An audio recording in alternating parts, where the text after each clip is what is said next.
take their occurrences and show how one could or could not. Keeping it on the P for real. Gotta tune in to Yo, these ladies brothers. and gentlemen, TZ Von Savage and Jay Lava is in the fucking building. Keep It P podcast.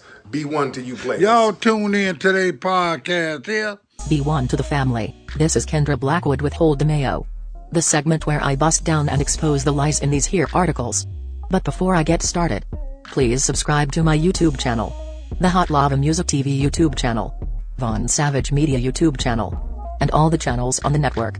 Also shout out to CJ Link, First Time, Don P, Tia, Nightfall, BB, Chris, Mike, Steele, My Beats, Antonio, and K. Mohammed. I know you all rocking with me, so let's get it cracking. And what up, doe? And with that being said, 1955 warrant in Emmett Till case found, family seeks arrest. Well, here we go with this symbolic bullshit again. Never mind the fact that you all let her live her whole life and now trying to find an old warrant. In my opinion, you can keep that crap. Anyway, a team searching a Mississippi courthouse basement for evidence about the lynching of black teenager Emmett Till has found the unserved warrant charging a white woman in his 1955 kidnapping, and relatives of the victim want authorities to finally arrest her nearly 70 years later. A warrant for the arrest of Caroline Bryant Donham, identified as Mrs. Roy Bryant on the document, was discovered last week by searchers inside a file folder that had been placed in a box, Leffler County Circuit Clerk Elma Stockstill told the Associated Press on Wednesday. Man, please. Give me a freaking break. You're not going to sit up here and tell me a warrant miraculously was found through the rubble decades later. What kind of damn food do you take me as? This article is really insulting my intelligence right now. Anyway, it goes on to say, documents are kept inside boxes by decade, he said, but there was nothing else to indicate where the warrant, dated August 29, 1955, might have been. I'm sorry you all. But yeah, fucking right. I don't believe you need more people. This is the most utter BS that has ever been derived in the history of fake-ass stories. I mean, come on, man. Anyway, this fair tale goes on to say, they narrowed it down between the 50s and 60s and got lucky, said Stockstill, who certified the warrant as genuine. The search group included members of the Emmett Till Legacy Foundation and two Till relatives, cousin Deborah Watts, head of the foundation, and her daughter, Terry Watts. Relatives want authorities to use the warrant to arrest Donham, who at the time of the slaying was married to one of two white men tried and acquitted just weeks after Till was abducted from a relative's home, killed and dumped into a river. And I guess we couldn't get through this without the standard Negro trauma porn. It goes on to say, serve it and charge her, Terry Watts told the app in an interview. Keith Beecham, whose documentary film The Untold Story of Emmett Louis Till preceded a renewed Justice Department probe that ended without charges in 2007, was also part of the search. He said there's enough new evidence to prosecute Donham. Donham set off the case in August 1955 by accusing the 14-year-old Till of making improper advances at a family store in Money, Mississippi. A cousin of Till who was there has said Till whistled at the woman, an act that flew in the face of Mississippi's racist social codes of the era. By the way, that wasn't no damn error, cause it's still going on. It continues. Evidence indicates a woman, possibly Donham, identified Till to the men who later killed him. The arrest warrant against Donham was publicized at the time, but the Leffler County Sheriff told reporters he did not want to bother the woman since she had two young children to care for. Now in her 80s and most recently living in North Carolina, Donham has not commented publicly on calls for her prosecution. But Terry Watts said the Till family believes the warrant accusing Donham of kidnapping amounts to new evidence. Man. New evidence sue evidence. Take her to jail or shut the F up. Lastly, this is what the state of Mississippi needs to go ahead, she said. District Attorney Dwayne Richardson, whose office would prosecute a case, declined comment on the warrant but cited a December report about the Till case from the Justice Department, which said no prosecution was possible. Contacted by the app on Wednesday, Leffler County Sheriff Ricky Banks said, "This is the first time I've known about a warrant." Banks, who was 7 years old when Till was killed, said, "Nothing was said about a warrant when a former district attorney investigated the case 5 or 6 years ago. I will see if I can get a copy of the warrant and get with the DA and get their opinion on it," Banks said. If the warrant can still be served, Banks said, he would have to talk to law enforcement officers in the state where Donham resides.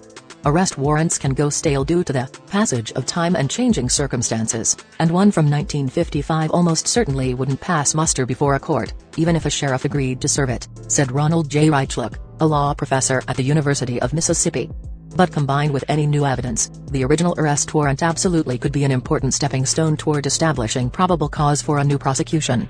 He said, "If you went in front of a judge you could say, once upon a time a judge determined there was probable cause, and much more information is available today," Reichlich said.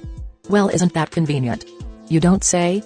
Anyway, Till, who was from Chicago, was visiting relatives in Mississippi when he entered the store where Donham, then 21, was working on August 24, 1955. A Till relative who was there, Wheeler Parker, told AP that Till whistled at the woman. "And I say for the purposes of good old-fashioned white supremacy and anti-black racism's sake." Horrifically white terrorists 2 nights later, Donham's then-husband, Roy Bryant, and his half-brother, J.W. Millam, showed up armed at the rural Leffler County home of Till's great-uncle, Mose Wright, looking for the youth. Till's brutalized body, weighted down by a fan, was pulled from the river days later in another county. His mother's decision to open the casket so mourners in Chicago could see what had happened helped galvanize the building civil rights movement of the time. Bryant and Millam were acquitted of murder but later admitted the killing in a magazine interview. While both men were named in the same warrant that accused Donham of kidnapping, authorities did not pursue the case following their acquittal. Wright testified during the murder trial that a person with a voice lighter than a man's identified Till from inside a pickup truck and the abductors took him away. Other evidence in FBI files indicates that earlier that same night, Donham told her husband at least 2 other black men were not the right person. In other words, "I'm white and I say so. AKA any Negro will do. And for that I think she should get the chair. But what do I know, I just work at Keep It P podcast. Anyway, go sign the petition at noantiblackracism.com. That's noantiblackracism.com. Also, don't forget to join us on Patreon. Go grab a shirt, I got 4 words for you. Love. Peace. Blessings.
Be careful for her love, she love. Hey Riri.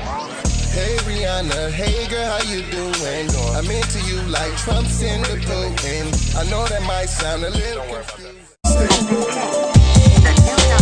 Call me when you need a friend. Call me when you need someone to come through with that loving baby, baby. I'll be the one to hit it from the back. You be pulling on my body, babe. There ain't no need to answer the phone, 'cause I got you where I need you, baby. Face down in the bed, and we can get it